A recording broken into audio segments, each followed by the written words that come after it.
The Labour leader there replying on a range of issues.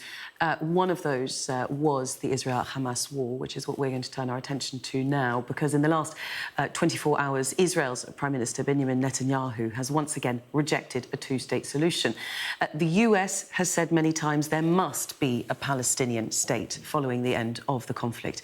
So what comes next? What does it mean for that relationship? Well, joining me now to discuss this is a former senior policy advisor to the US State Department's Israel-Palestinian negotiating team, Laura Blumenfeld. Thank you, Ms. Blumenfeld, for joining us on Sky News. I'd like to start with, what Netanyahu said. One of the quotes is, "This conflict is not about a lack of a state, but about the existence of a state." He said as well that all the territory west of the Jordan River would be under Israeli security control, which interestingly is essentially from the river to the sea. I mean, that is explicitly saying that he doesn't believe that there would be a state of Palestine in any future of the region, which is, of course, in direct contradiction to the US foreign policy, which is a two-state solution. I wonder what you think this means now for US support for Israel, which has been complicated as this war has gone on. Yes, well, it's a terrific question, and you're right to parse the words. I think the Americans are responding more at this point with carrots rather than sticks. And the first thing was when Secretary Blinken said that, yes, you're calling for security, but there won't be genuine security without a pathway to a Palestinian state. And by saying that, the Secretary of State was appealing almost over the head of Prime Minister Netanyahu to the Israeli people, and to say, look, Netanyahu sold himself as, the guy who's going to bring you peace through strength.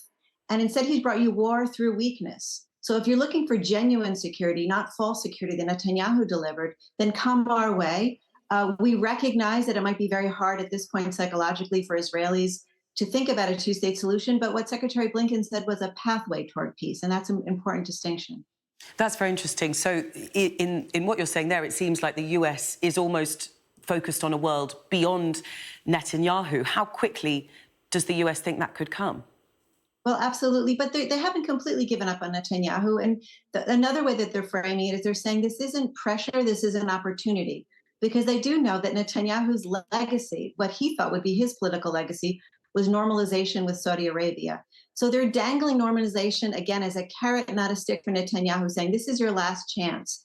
I mean, they read the political writing on the wall, the Americans. Of the 5 members of Israel's war cabinet, 2 members are ready to bolt. They see that Israeli domestic politics are crumbling beneath Netanyahu, and they understand that Netanyahu's only lifeline might be this legacy of political normalization with Saudi Arabia. To achieve that, you have to at least recognize a pathway of peace, peace and prosperity, and side-by-side coexistence with the Palestinian state.